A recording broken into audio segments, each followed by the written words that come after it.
Good morning, students. Today we will discuss your next poem, that is the shed, which is taken from your Bravia, the Honeycomb book. In this poem, we will see how the poet explained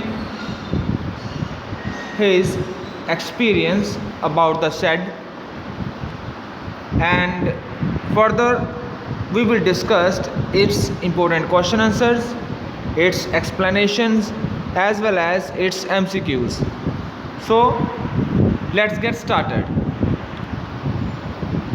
students, ये जो आपकी poem है the shade, इसमें हम last तक इसके जो important question answers हैं वो भी इसको देखेंगे, ऑब्जर्व करेंगे।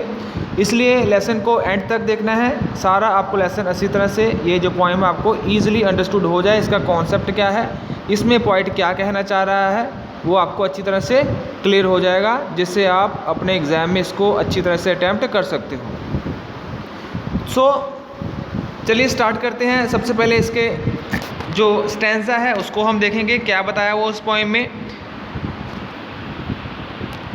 Stanza number 1, there is a shed at the bottom of our garden with the spider web hanging across the door. The hangers are rusty and clerk in the wind. When I am in bed, I lie and I listen. I will open that door one day. ये हमारा first stanza है।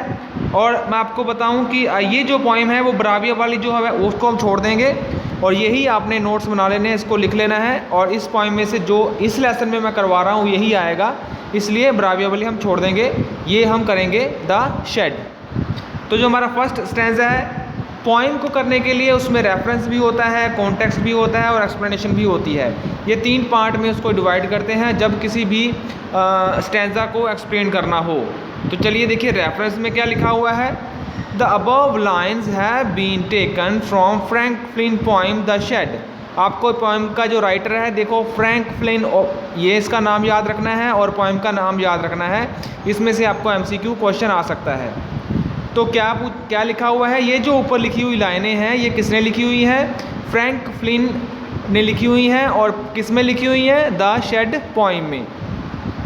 इसका जो context है, ये जो हमारा first stanza है, इसमें क्या बताया हुआ है, the poet in these lines is describing a shed that is at the bottom of his garden. इस स्टैंजा में पोइम एक शेड के बारे में बता रहा है। शेड आपको पता होता हो जैसे क्या होती है, वो एक घास फूस से बनाई हुई शेड होती है, या उसके ऊपर हम लोहे की टीन वगैरह डाल के और वो एक शेड बनाते हैं, ठीक है। उस स्टोर अपना सामान स्टोर करने के लिए या जानवरों को वहाँ पर रखने के लिए, तो वो एक शेड बनाते हैं, उसको शेड कहा गया है।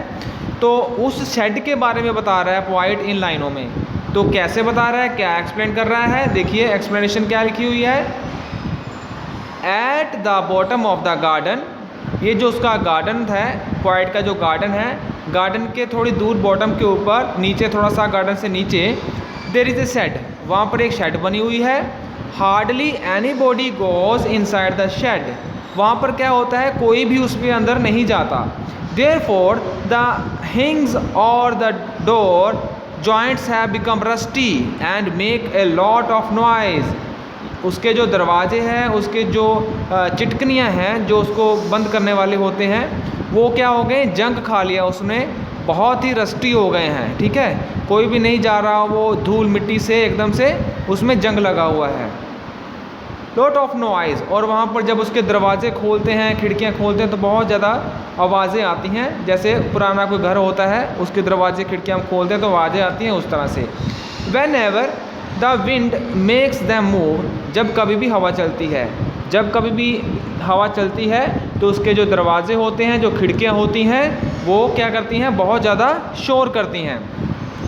When the poet is peacefully laying in the bed, जब कभी भी ये जो पोइट है अपने घर में आराम से लेटा हुआ होता है बेड के ऊपर, he sometimes hear noises from the shed, और उसको क्या होता है, उस शेड में से कुछ अजीब अजीब आवाज़ें आती हैं, ठीक है। The poet wishes to be able to open the door of the shed someday। और पोइट के दिमाग में आता है कि एक दिन वो शेड में ज़रूर जाएगा और उसका दरवाज़ा खोलेगा और शेड में देखेगा वहाँ पर क्या है। ये था हमारा फर्स्ट स्टैंजा। चलिए आगे बढ़ते हैं। सेकंड स्टैंजा में क्या लिखा हुआ है पोइट ने? There is a dusty old window around at the side with 3 cracked panes of glasses। I often think there's someone staring at me each time that I pass। I will peep through that window one day। तो यही देखिए reference से वही आ जाएगा। इसका जो context है वो कॉन्टेक्स्ट में देखिए क्या लिखा हुआ है। The poet discuss how he wishes to stare inside the shed. यहाँ पर पोइट बता रहा है कि उस शेड में कैसे कोई उसको देख रहा है चौरिशी पे। वो कौन देख रहा है? चलिए एक्सप्लेनेशन में देखते हैं। एक्सप्लेनेशन में क्या लिखा हुआ है? The shed has a dusty old window on its side. अब ये जो शेड है उसके साइड में एक धूल मिट्टी से जमी हुई एक विंडो है, खिड़की है। 3 glasses panes of the window are broken. उसके जो 3 ग्लास है खिड़की है, खिड़की के जो शीशे हैं वो टूटे हुए हैं। Whenever the poet passes through the shed, जब कभी भी ये जो पोइट है ये उस शेड के पास से जाता है, he gets the feeling of as if someone was staring at him. और उसको ऐसा लग रहा है कि वो जो टूटे हुए शीशे हैं खिड़की के उसमें से उसको कोई देख रहा है। To find out the poet wishes to peep inside the shed. अब ये जो पोइट है देखना चाहता है कि कौन उसको अंदर से झांक रहा है, इस शेड के अंदर क्या है। वो थोड़ा सा एक्साइटेड है उस शेड में जाने के लिए। ठीक है, चलिए आगे बढ़ते हैं थर्ड स्टैंजा में। आपकी ये जो पोइम है शेड, थर्ड स्टैंजा में क्या पोइट बोल रहा है? The my brothers says there is a ghost in the shed, how hides under the rotten floor boards, and if I ever dare to set foot inside, I will jump out and chop off my head, but I will take a peek on one day। तो ये जो लाइनें हैं, इन लाइनें में क्या बता रहा है? रेफरेंस हमारा वही आएगा, राइटर का नाम फ्रैंकलिन और पोइम का नाम। कॉन्टेक्स्ट देखिए, कॉन्टेक्स्ट में ज़रूर पढ़ना है। कॉन्टेक्स्ट में लिखा हुआ है इन दीज लाइन, ये जो ऊपर वाली लाइनें हैं, द पोइट डिस्कस, पोइट ये बताने की कोशिश कर रहा है ऊपर वाली लाइनों में, how his brother warns him, उसका जो भाई है उसने उसको चेतावनी दी हुई है। About the ghost inside the shed, उसका जो भाई है वो बोलता है अरे शेड के अंदर मत जाना, वहाँ पर भूत है, भूत रहता है उस शेड के अंदर। ठीक है, चलिए एक्सप्लेनेशन देखते हैं। The poet's brother talks about the presence of a ghost inside the shed. उसका जो भाई है उसने उसको बताया हुआ होता है कि उस शेड के अंदर कभी मत जाना, उस शेड के अंदर क्या रहता है? घोस्ट रहता है, एक भूत रहता है। And warned the poet that if he went inside the shed the ghost would chop off his head. तो उसने अपने भाई को बताया है कि अगर वो उस शेड के अंदर जाएगा तो वहाँ पर जो भूत रहता है वो उसकी गर्दन को काट देगा। However this does not much frighten the poet. भले ही ये जो बात थी उसने पोइट को ज़रा भी ज़्यादा नहीं डराया। He still wishes to one day step inside the shed and see for himself. और बट उसके दिमाग में यही चल रहा था कि कोई बात नहीं, अगर भूत भी है तो मैं डरता नहीं भूत से, मैं उसके अंदर एक ना एक दिन जाऊंगा शेड के अंदर और मैं देखूंगा कि उस शेड के अंदर क्या है। चलिए नेक्स्ट स्टैंजा, फोर्थ स्टैंजा देखिए।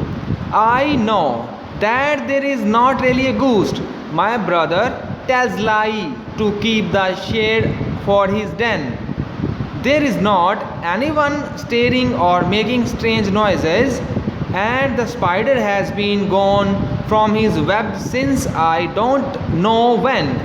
I will go into that shed one day soon, but not just yet।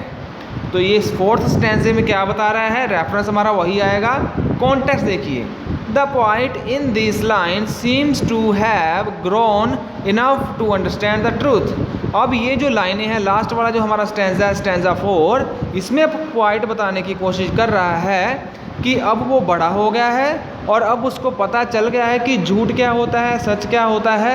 अब उसको समझ आ गई है इतनी, अंडरस्टैंड द ट्रूथ, उसको क्या समझ में आ गया है कि वो सच को समझ सकता है। ठीक है, तो इसकी एक्सप्लेनेशन देखिए। एक्सप्लेनेशन में बताया गया है the point is able to overcome his fear. अब पॉइंट क्या है, बड़ा हो गया है, अब उसको डर नहीं लगता और अपने डर के ऊपर वो काबू पा लेता है। He is able to understand that there is no ghost inside the shed. उसको ये समझ आ जाती है कि मेरा जो भैया है वो मुझे डराने के लिए झूठ बोल रहा है कि उस शेड के अंदर कोई भी भूत नहीं है। He understands that there is actually nobody inside the shed. उसको पता है कि इस शेड में असल में कोई भी नहीं रहता। Who stares at him और makes those strange noise, जो मेरी तरफ घूर रहा है या इसमें शेड में बहुत ज़्यादा शोर कर रहा है। The spider too is no longer there. वहाँ का जो मकड़ी है वो भी हमेशा के लिए वहाँ पर नहीं रहेगी। His brother had been telling him lies because he wanted to retrain the shed for his own self। तो वो क्या बोलता है, उसका जो भाई है उसको डराने की कोशिश कर रहा है कि वो उस शेड में ना जाए और वो शेड को अपने लिए रख ले। Therefore, very soon the poet would be able to set in foot inside the shed। अब क्या हो गया है, पॉइंट ये बोल रहा है कि थोड़ी देर के बाद मैं इस शेड में जाने जाऊंगा और इसमें देखूंगा कि इसमें क्या है। However, he says that this can't happen immediately। और साथ ही साथ में ये भी बोल रहा है कि मैं अभी नहीं जाऊंगा, थोड़ी देर के बाद इस शेड में मैं ज़रूर जाऊंगा। थोड़ा सा उसको डर भी लग रहा है, बट उसने निश्चय किया हुआ है, वो कॉन्फिडेंट है कि मैं शेड में ज़रूर एक ना एक दिन जाऊंगा ही जाऊंगा। तो ये इसकी एक्सप्लेनेशन थी। अब हम आगे बढ़ते हैं, जो आपको अपनी नोटबुक के ऊपर रीड करना है, लिखना है। Read the extract given below and answer the question. ये जो आपको है क्वेश्चन आंसर आपको अपनी नोटबुक के ऊपर अच्छी तरह से लिख लेने हैं। इसमें से आपको आपका क्वेश्चन पेपर भी क्वेश्चन आ सकते हैं। तो ये हमारे पास एक पैराग्राफ दिया हुआ है और इस पैराग्राफ में से हमने क्वेश्चन बनाए हुए हैं। ये क्वेश्चन आपने अच्छी तरह से लिख लेने हैं अपनी नोटबुक के ऊपर और इनको एग्ज़ाम के लिए लर्न कर लेना है। साथ ही में नीचे हमारे शॉर्ट क्वेश्चंस भी हैं। ये 3 क्वेश्चंस भी आपने अपनी नोटबुक के ऊपर अच्छी तरह से लिख लेने हैं। इसके जो नोट्स हैं और इसकी जो वीडियो लेसन है वो भी आपको आपके व्हाट्सएप ग्रुप के ऊपर मिल जाएगा। चलिए, तो ये देखिए हमारा क्वेश्चन है एक्सट्रैक्ट में से। ये हमारे पास एक एक्सट्रैक्ट दिया हुआ है। There is a dusty old window around at the side with 3 cracks panes of glass। I often think there is someone staring at me। ठीक है, ये एक पैराग्राफ दिया हुआ है पोएम का, इसमें से हमें क्वेश्चन फाइंड आउट करने हैं। ये देखिए पहला क्वेश्चन देखिए, what is the condition of the window describe in the poem. क्या कंडीशन थी, इसका सोल्यूशन मैंने दिया हुआ है। 4 ऑप्शन आपको मिले हुए हैं। 4 ऑप्शन में से राइट कौन सा है, 3 panes of it are cracked. इसके जो 3 शीशे थे वो टूट चुके थे। ठीक है, सेकंड क्वेश्चन देखिए जो एक्सट्रैक्ट्स में से है, MCQ। Why does the poet want to peep through the window as he passes it. क्यों वहाँ पर वो जाना चाहता था, ये जो पोएट है वो क्यों वहाँ पर जाना चाहता था और उसकी विंडो से क्या उसको घूर रहा था। इसका आंसर क्या आएगा, right answer, to find out it somebody is staring at me. वो इसलिए वहाँ पर जाना चाहता था कि वो जो विंडो से उसको घूर रहा है वो कौन है, कौन उसको विंडो से घूर रहा है। थर्ड देखिए, what feeling of the poet is exhibited in his peeping through the window. अब क्या उसको कौन सी फीलिंग आ रही थी जब उसके भाई ने उसको बताया कि उसके अंदर भूत होता है या उसके अंदर आवाज़ें आती हैं ये सब। तो क्या हो गया, राइट आंसर क्या आएगा, the poet is curious. Curious क्या होता है, बहुत ज़्यादा उत्तेजना भर जानी या बहुत ज़्यादा किसी चीज़ को जानने के लिए उत्तेजित हो जाना। ठीक है, उसको हम बोलते हैं क्यूरियस। तो पोएट जो था, कवि जो था, वो क्यूरियस था, उसको बड़ी जल्दी थी उस शेड के अंदर जाने की। चलिए नेक्स्ट क्वेश्चन देखिए। नेक्स्ट क्वेश्चन है हमारा 4th question, does the poet get scared at the thought of peeping through the window. No, क्या ये पोएट था उसको डर लग रहा था शेड के अंदर जाने में, ठीक है, खिड़की के पास जाने में। No, the poet does not fear at all. नहीं, जो कवि था उसको बिल्कुल भी डर नहीं लग रहा था। It is his own bold decision. ये उसी का अपना डिसीजन था। क्वेश्चन नंबर 5th देखिए, who according to the poet's brother states the poet, उसका जो भाई था उसके अकॉर्डिंगली कौन उसको विंडो से घूर रहा था? There might be a ghost as has been told by the poet's brother, ये जो कवि था, कवि का जो भाई था, उसके अनुसार उसको खिड़की से कौन घूर रहा था? एक भूत घूर रहा था, एक घूस्ट घूर रहा था, जबकि ऐसा नहीं था। 6th क्वेश्चन देखिए, why is the window dusty, क्यों ये जो विंडो डस्टी थी, धूल भरी क्यों थी? Because the shed has not been use for long by anyone, क्योंकि बहुत देर तक इस जो शेड है, जो खिड़की है, इसको इस्तेमाल नहीं किया गया था, किसी ने भी इसको साफ़ सफाई नहीं की, इसलिए वहाँ पर बहुत ज़्यादा धूल जमी हुई थी। Therefore it has became an dot of dust, इसीलिए वहाँ पर बहुत ज़्यादा धूल जमी हुई थी। ये हमारे नेक्स्ट आगे बढ़ते हैं हमारे शॉर्ट क्वेश्चंस। शॉर्ट क्वेश्चन में देखिए क्या लिखा हुआ है। पहला क्वेश्चन है हमारा, why were the हिंग्स of the door rusty, ये जो उसके दरवाजे खिड़कियां थे वो आवाज़ क्यों करते थे? आंसर देखिए, hardly anybody went inside the shed, क्योंकि कोई भी उसके अंदर शेड के अंदर नहीं जाता था। Since the doors were not open for a long time, और बहुत देर तक उसके जो दरवाजे बंद ही पड़े हुए थे, उसको किसी ने भी खोला नहीं था।